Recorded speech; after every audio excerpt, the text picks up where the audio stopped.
Hello and welcome to nurses university. आज chronic renal failure देखेंगे। Semester pattern में adult health nursing में आएगा, वो 1 या 2 में देख लेना आप, और मेडिकल सर्जिकल नर्सिंग जो एनुअल पैटर्न के उसमें कॉम्पिटिटिव एग्जाम में भी यहाँ से सवाल आ सकता है। रीनल सिस्टम का सबसे इंपॉर्टेंट डिसऑर्डर है ये। Let's see. तो बोल क्या रहा है, chronic kidney failure. Chronic kidney failure भी नो अपने को पता है, बट क्रॉनिक मीन्स वो 4 हफ्ते से ज्यादा हो चुका है या 3 महीने से ज्यादा, वन कैन से, राइट। तो वो एक्यूट से बाद में क्रॉनिक में चला जाता है, परसिस्टेंट इन्फेक्शन रहेगा तो it involves gradual loss of function. Gradual का मतलब है कांस्टेंट, स्लो रहेगा, बट रोज रहेगा, आराम से रहेगा और कंटिन्यू में रहेगा। डेफिनेशन में क्या बोला है, डेफिनेशन कैसी है, ध्यान से देखना, यूनिवर्सिटी में आता है ये क्वेश्चन, एलएक्यू में आता है। प्रोग्रेसिव मतलब ये इंक्रीज होते रहेगा, इरिवर्सिबल ये वापस नहीं हो सकता है ये केस। उसके बाद में डिटोरिएशन मतलब किडनी का फंक्शन अब खत्म हो चुका है। और to maintain metabolic and electrolyte balance, electrolyte balance आपको पता है ये पूरा मिनरल्स और क्रिएटिन में हो जाएगा, और मेटाबॉलिज्म में बीएमआर हो गया आपका, वेट से रिलेटेड, और आपका इन्फ्लेमेशन हो गया, इडिमा हो गया, ये इससे रिलेट करता है। So balance resulting in uremia. Uremia मतलब यूरिया और यूरिया नाइट्रोजिनियस वेस्ट जो है उसका लेवल ब्लड में कैसा इंक्रीज हो जाना। सो ब्लड में अगर यूरिया और यूरिक एसिड और all the products related to urea nitrogenous waste blood में अगर इंक्रीज हो जाते हैं, वो निकल ही नहीं है ना, ये फंक्शन नहीं कर रही है इसलिए, so it is known as urea. उसके बाद में इटियोलॉजी और रिस्क फैक्टर्स देखना, ये सबसे इंपॉर्टेंट है कि किस चीज से हो रहा है। सबसे पहला इटियोलॉजी और रिस्क फैक्टर क्या है पता है क्या है? टाइटल क्रॉनिक किडनी फेल्यूर, मतलब ये पहले परसिस्टेंट और कंटिन्यू होगा इसलिए क्रॉनिक में गया ना। So acute renal failure will be the first etiology and risk factor. अगर वो एक्यूट फेज में अपन उसको यही नहीं कर रहा है तो फिर क्या काम का। So this is the thing. सबसे पहला cardiac renal blood flow, decreased renal blood flow. Blood flow जो है किसका, रीनल का ब्लड, वो कैसा हो चुका है, कम हो चुका है। क्यों? क्योंकि किडनी काम नहीं कर रही है। सेकंड, सिस्टमिक डिसीज जैसे कि डायबिटीज मेलाइटस, हाइपरटेंशन और एक्यूट रीनल फेलियर। मैंने बोला था सबसे पहले, अगर ये डिसीज है आपको, सिस्टमिक डिसीजेस, तो आपको ये इसमें सीआरएफ होने से कोई नहीं रोक सकता। उसके बाद में इन्फेक्शन है, नॉर्मल इन्फेक्शन होते हैं किडनी के, वो अगर परसिस्टेंट होने लग गए तो वो हो जाएगा। उसके बाद में ऑब्स्ट्रक्टेड यूटी मतलब यूरिनरी ट्रैक्ट, इसमें कुछ फंस जाएगा, एनीथिंग, कुछ भी हो सकता है।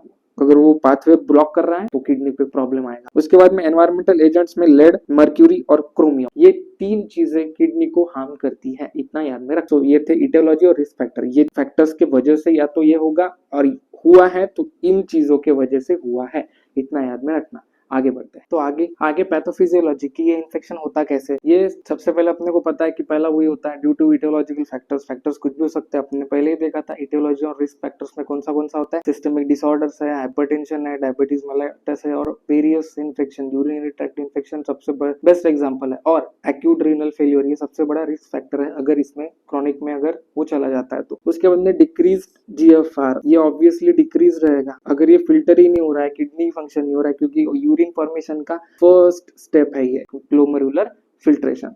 उसके बाद में हाइपरट्रॉफी ऑफ रिमेनिंग नेफ्रॉन्स, ये जल्दी हाइपरट्रॉफी हो जाएंगे और खत्म हो जाएंगे। उसके बाद अपने को नेफ्रॉन का फंक्शन लॉस दिखेगा। उसके बाद में इनएबिलिटी टू कंसंट्रेट यूरिन पे कॉन्सेंट्रेशन हो ही नहीं पाएगा, किसका, रीनल सिस्टम का। उसके बाद में further loss of nephron function, बाकी का लॉस भी हो जाएगा। एक्सक्रीटरी फंक्शन और non excretory function of kidney में फर्क होता है। एक्सक्रीटरी में सिर्फ यूरिन पे फोकस करेगा, एक्सक्रीशन करने के लिए, वेस्ट निकालने के लिए, जो कि अपने को पता है। और नॉन एक्सक्रीटरी में क्या आएगा, ब्लड प्यूरिफिकेशन, फिल्ट्रेशन, ये सब आएगा। तो दोनों जाएगा, loss of non excretory and excretory function, बोला ना मैंने, तो ये दोनों लॉस हो जाएगा। उसके बाद में इसका स्टेजेस कौन सा होता है, तो सबसे पहला स्टेज है reduced renal reserve. Renal reserve मतलब कुछ चीजें रिजर्व में रखती है किडनी, फिल्ट्रेशन के बाद में, प्यूरिफिकेशन के बाद में, तो वो कम हो जाएगा क्योंकि किडनी फेल्यूर है। नेफ्रॉन कितना फंक्शन लॉस करेगा, 40 to 75 लॉस करेगा। मैनिफेस्टेशन बताता नहीं है, कोई सिम्टम और साइन नहीं बताता है। दूसरा रीनल इनसफिशिएंसी मतलब कमतरता, किस चीज की, उसके फंक्शन की, जितना करना चाहिए उतना कर नहीं रहा है, 75 to 90% लॉस हो जाएगा इधर। और इम्पेयर्ड यूरिन कॉन्सेंट्रेशन हो जाएगा, इम्पेयर्ड मतलब डिसफंक्शन। उसके बाद में तीसरा स्टेज में माइल्ड एनीमिया और इंक्रीज्ड क्रिएटिनिन हो जाएगा, मतलब क्रिएटिनिन बाहर निकलना चाहिए ना कुछ स्टेज के बाद में, बट वो नहीं निकलेगा, माइल्ड एनीमिया हो जाएगा। एनीमिया क्यों, क्योंकि हीमोग्लोबिन को जगह ही नहीं है, ब्लड में यूरिया बढ़ेगा और नाइट्रोजनस वेस्ट बढ़ जाएगा, वेस्ट निकलेगा नहीं तो डिफ्यूजन होगा कैसे, उसके बाद में ऑक्सीजनेशन होगा कैसे। उसके बाद में रीनल फेल्यूर और सीवियर एजोथीमिया हो जाएगा, रीनल फेल्यूर हो जाएगा बस 4th स्टेज में, नो नेफ्रॉन का फंक्शन चलेगा है। उसके बाद में 5th में and stage renal disease, 10 function nephron function करेगा 10% और मल्टी सिस्टम डिसफंक्शन हो जाएगा क्योंकि हार्ट के साथ साथ किडनी भी लंग्स के साथ साथ किडनी भी ब्लड प्यूरिफाई करती है और सब बॉडी को, लोअर बॉडी को पहुंचा दिया, तो वो नहीं करेगा, इसलिए मल्टी सिस्टम डिसफंक्शन हो जाएगा। तो ये थे पैथोफिजियोलॉजी स्टेजेस, 5 स्टेजेस है, याद रखना। आगे बढ़ते हैं। आगे क्लिनिकल मैनिफेस्टेशन कौन सा, सिस्टम वाइज एनीमिया है, इन्फेक्शन है, जीआई ब्लीडिंग है, डायरिया है, ये हो गए जीआई ट्रैक्ट से related. Metallic taste in mouth, अभी अपन ने देखा था कौन सा रिस्क फैक्टर्स थे, क्रोमियम, लेड, वो सब। उसके बाद में वो मेटालिक टेस्ट उसी की वजह से आ रहा है। एनोरेक्सिया मतलब loss of appetite, same GI tract और जीआई सिस्टम। उसके बाद में रेटिनोपैथी हो जाएगा, nephropathy, loss of function of nephron, gastritis हो जाएगा और म्यूकोजल अल्सरेशंस आएंगे। क्यों? क्योंकि यूरिया नाइट्रोजनस वेस्ट जा ही नहीं रहा है बॉडी के बाहर, एक्सक्रीशन हो ही नहीं रहा है, नॉन एक्सक्रीशन वाला फंक्शन भी किडनी का चला गया है।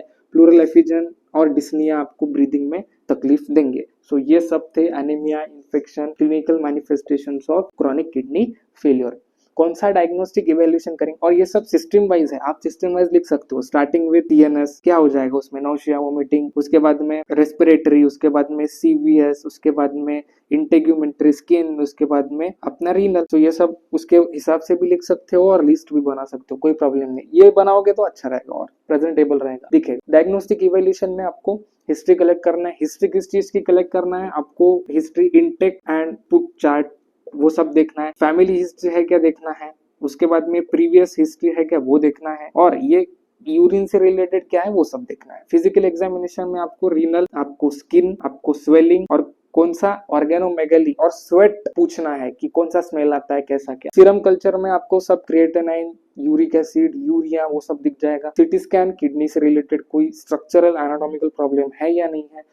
रीनल स्कैन पे किडनी का ये दिखेगा, और रीनल बायोप्सी पे आपको कैंसरस कंडीशन किडनी के आजू बाजू में है या होने वाली है उसका रिस्क बताएगा। उसके बाद में सीबीसी, वो आपको पूरा डिफरेंशियल काउंट के साथ में दे देगा। और किडनी फंक्शन टेस्ट, वो तो आपका किडनी खराब हुआ ही है, बट कितना, कौन से स्टेज में है वो अगर आपको पता लगाना है तो किडनी फंक्शन टेस्ट। आगे मैनेजमेंट और डाइट देखते हैं। तो आगे मैनेजमेंट, जो कि सबसे इंपॉर्टेंट पार्ट होता है एग्जाम पॉइंट ऑफ व्यू से, और वेटेज भी सबसे ज्यादा इसी को होता है। तो ये कॉम्पिटिटिव एग्जाम में भी इसमें से आता है सवाल, या यूनिवर्सिटी के पेपर में। तो सबसे पहला, controlling BP bye diet control. क्यों बीपी कंट्रोल करना है, क्योंकि अभी कार्डियोवास्कुलर का सब तमाशा हो चुका है खत्म, क्योंकि किडनी काम ही नहीं कर रही ना, सिंपल। तो इसको डाइट से कंट्रोल करना है बीपी को, क्योंकि आप हर सिस्टम को अगर मैनेज करने में लग गए तो, क्योंकि आपकी किडनी तो गया, मतलब 50% आपका बॉडी खत्म हो चुका है। और उसके बाद में रिड्यूसिंग डाइटरी प्रोटीन लेवल, ये आपको कम करना है, क्योंकि एक्सक्रीटरी फंक्शन ही खत्म है ना,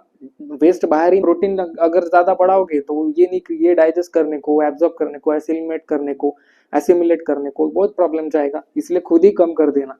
उसके बाद में एंटीहिस्टामिन दे देना, आईवी लिग्नोकिन। ये क्यों? क्योंकि बोन कैन से बहुत नर्व सप्लाई होता है वहां पे, और अपना किडनी तो खत्म है, तो पेन बहुत होता है, और कोई भी प्रोसीजर डायलिसिस करना है तो आपको ये देना ही पड़ेगा, क्योंकि क्रॉनिक किडनी फेल्योर है। उसके बाद में सेफ्टी मेजर्स के लिए एंटी कन्वर्जन साथ में रखना है, सिडेटिव, नींद ही नहीं आ रही है तो पेन ही बहुत होता है ना, और झटके आ सकते हैं। उसके बाद में इम्प्रूव बॉडी केमिस्ट्री। केमिस्ट्री मतलब आपका जितना भी केमिकल कंपाउंड है उसको कंट्रोल करने के लिए, इंप्रूव करने के लिए मेडिसिन, डाइट और डायलिसिस, ये 3 ही काम आएंगे। तो डायलिसिस 2 तरह के हैं, हीमोडायलिसिस और पेरिटोनियल डायलिसिस। पेरिटोनियल मतलब वो वाले साइड से लेंगे, हीमो मतलब कहीं से भी ले सकते, सीधा वेन में डाल के। मेडिकेशंस कौन से देंगे, एंटी हाइपरटेंसिव में स्पेसिफिकली डायूरेटिक्स, उसमें भी कैल्शियम चैनल ब्लॉकर्स। क्यों डायूरेटिक्स? क्योंकि पहले ही बॉडी अंदर का वेस्ट बाहर नहीं निकाल रही है बराबर से किडनी, तो अपने को डायूरेटिक से मदद से, ड्रग के मदद से बाहर निकालना है। उसके बाद में एनीमिया रहा तो एरिथ्रोपोएटिन या फिर पैरेंटरल आयरन, क्योंकि आयरन हीमोग्लोबिन का प्रॉब्लम हो चुका है। और सर्जिकल मैनेजमेंट में कोई रास्ता नहीं है, आपको रीनल ट्रांसप्लांट करना ही पड़ेगा, लास्ट स्टेप। तो this was all about chronic kidney failure. Dialysis देखेंगे और डाइट इन स्पेशल डाइट इन क्रॉनिक किडनी फेल्यूर का अपना सेपरेट वीडियो आएगा, चैनल पे डाल दूंगा, देख लेना। अपने दोस्तों के साथ में शेयर कीजिए, पढ़ते रहिए। कॉम्पिटिटिव एग्जाम के पॉइंट ऑफ व्यू से भी इंपॉर्टेंट है, medical surgical nursing, adult health nursing, जितने भी आपके दोस्त है सेमेस्टर पैटर्न में जूनियर सीनियर उनको भेजिए और शेयर कीजिए सबके साथ में, फॉलो कीजिए, सब्सक्राइब कीजिए और नर्सेस यूनिवर्सिटी को फॉलो कीजिए। Thank you, keep studying.